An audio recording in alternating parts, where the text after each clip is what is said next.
What is up, guys? Welcome back to the channel. My name is Travis. Of course, you are watching TWA Motorsports. In today's video, I've got one new thing en route that I'm hoping to put together today.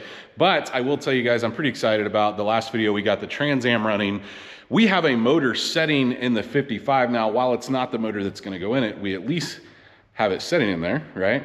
And I've actually ordered a different set of headers for it that you guys will be seeing hopefully in a video coming very soon. But look, Christmas just happened, and I love getting tools for Christmas or things that I wouldn't normally buy or I forget about. And so my wife and kids picked up a few things that I'm going to show you real quick over here that'll come in handy in the shop.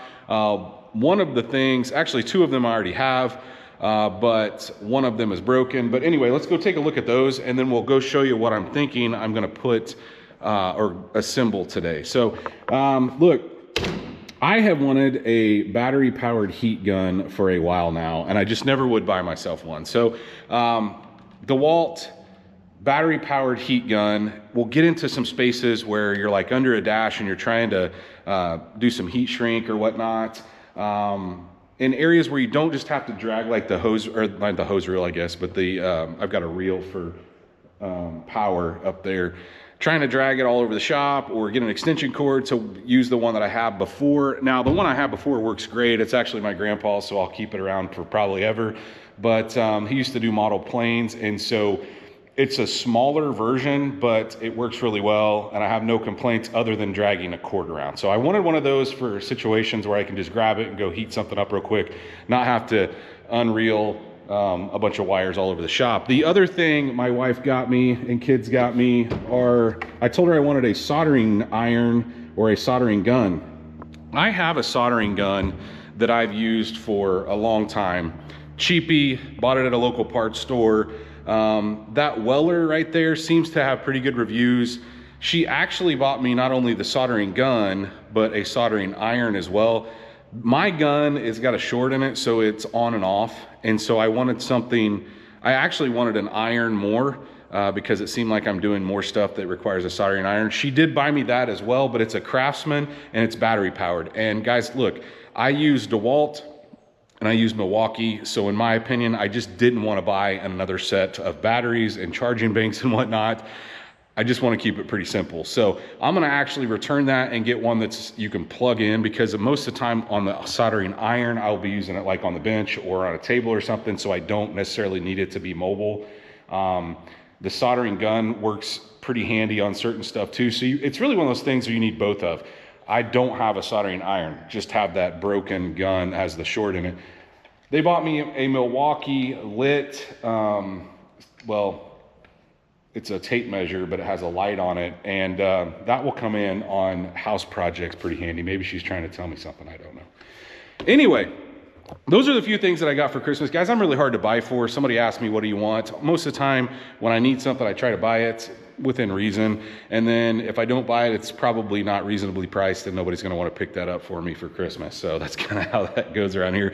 I'm sure you guys can relate. But anyway, I've got the motor obviously in the 55 recently that we took off of my engine stand. Now, I need an engine stand for my shop. Right now, we've been doing a lot. Guys, recently I purchased an automotive repair shop, and we do a lot of engine stuff. Well, when you buy an engine from whatever manufacturer, they come as a long block or a short block, and you have to kind of do some assembly. Well, right now we're doing it on a cherry picker. We don't have an actual engine stand. So my plan is I'm going to take this one down because it's a really good one, other than the bolt is broken right here. And so we'll just weld, we've got a welder down there, we'll weld a nut on that where we can actually rotate it. But this one was a really nice one, but I want one out here that I can rotate the motor. We don't necessarily need one like that at the shop. And so I have purchased another one that's supposed to be here in just a little bit, and we're gonna take it out of the box and assemble it. Now, it is from Harbor Freight, but I've had really good luck with some of the Harbor Freight stuff. I've got a couple of the Daytona jacks. This is a Daytona engine stand, I believe is the brand. And honestly, guys, I'm pretty sure they're all made in the same place, somewhere in China, and they all seem to be the same price. So in my opinion, I bought this one. So like I said, it should be here in a minute. I'm gonna open it up. We're gonna take this one down to the shop. I am gonna take my LS plate off. I bought that from IC2 Billet. It's super handy because it fits all the LS bolt bell housing bolts and makes things super simple as far as like mounting an engine on there, because all I ever deal with out here is LS. I still have the arms that came with this, so I'll put those back on. But yeah, that is the plan today in this video. So I just heard something outside. Hopefully my new engine stand is here, and we'll go get it and see if we can get it put together. Now, one of the other things I'd like to do, that wasn't it, by the way.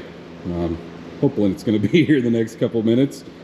But I want to take this apart. Okay, I want to get, because I'm wanting to put this on the new engine stand. I've got the old engine stand out of the way now, the plate off of it, but I want to disconnect all the wiring on this thing and get the wiring harness completely separated. And I would like to disconnect the transmission from the engine so we can put this up on the engine stand and start the cleaning process. Most of this stuff, I'd say, is unhooked. We've got a couple grounds on the back side of the head that we need to get unhooked. And then it's pretty easy to route this thing out. I say that, actually the starter's still on it. I forgot that I pulled it out as a whole assembly. So I may actually have to get my, I may have to lift it up on this side, or lift it up in order to get the starter loose. But anyway, that's the plan.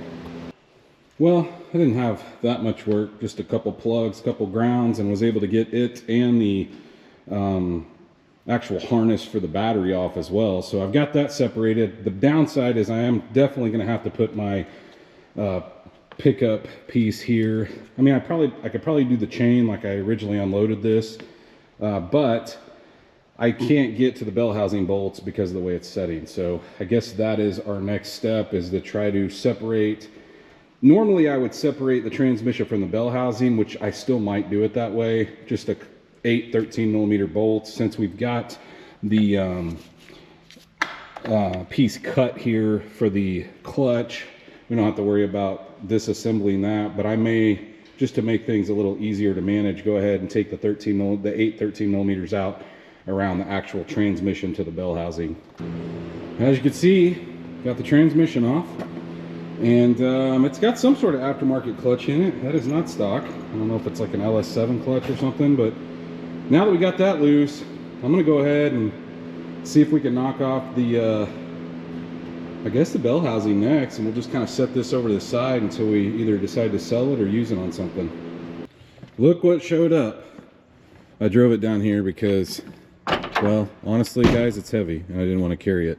I also traded, my wife got me, I told you guys that she got me a soldering iron, but it was battery powered, so I swapped it out for a little higher powered like plug-in one.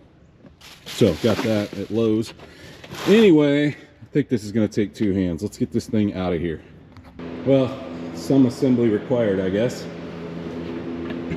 It's okay. We got the whole day. It looks nice. So I did some research, because I told you guys that the Daytona brand and like the other brands are the same. It actually comes out to the same part number even. So kind of interesting. We'll get all this stuff out. I don't think it's going to take me a real long time to assemble it. We'll get the instructions out and see exactly what it wants me to do first, but I may not bore you guys with assembling this. Just kind of cut in once we're finished up, or if anything pops up that's weird.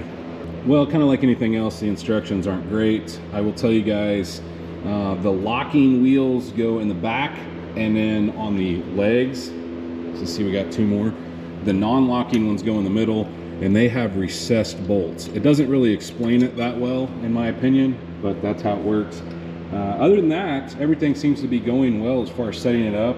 The bolts are all black, kind of an anodized or painted black, which is really nice, so they don't stick out. These, I'm assuming, is to kind of help when you're really torquing down on something. I went ahead and put that together, but so far so good. So after a couple hours of assembly, got this thing together. Got my plate on it instead of what they were using. I don't know I think it'll be fine once we get a motor on it, but we'll give it a shot here. I'm gonna go get my cherry picker. We'll lift it up on there. I think it'll be pretty sturdy. I wish these were a little further out, but I think it'll be okay. We're gonna hope it's gonna be okay. We're gonna put a motor on it and see.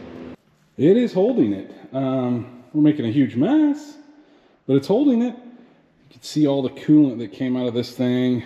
I'm just gonna have to take some time. We're gonna have more coolant come out of it, to be honest with you, because we're gonna be taking the water pump off.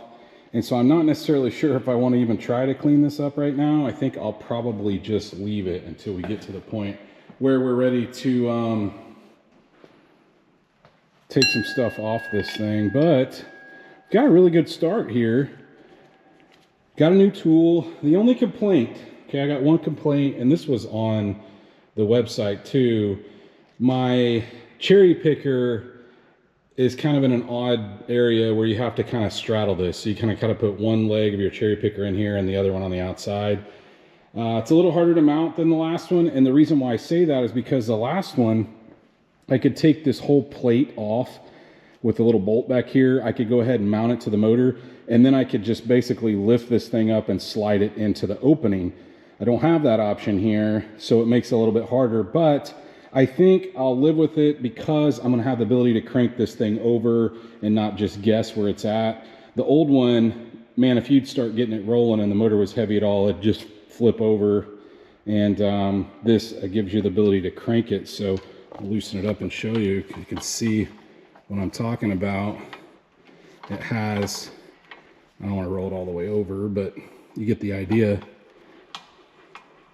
Probably should roll it over and get some of the coolant out of it. And then it's got this little jam nut here, which I guess is supposed to kind of cinch it down, keep it from moving. So anyway, we got a couple new tools in the shop, and a motor and transmission kind of out of the floor, even though I made a bigger mess. But hopefully you guys did enjoy this video. If you did, guys, please, like always, go down there and smash that thumbs up button. I think very soon we'll be tearing that motor down, starting to clean it up. There's nothing really to do other than cleaning on it. So I don't know exactly when we'll get to it, but I think that'll be a video coming really soon because it's gonna drive me nuts to have that mess on the floor. But like I said, if you did enjoy the video, hit the thumbs up. Guys, if you're not subscribed, go down and hit that subscribe button. Of course, like always, go down there and ring that bell notification. That will notify you every single time we drop a new video on new tools, cars, and stay tuned to see what we work on next.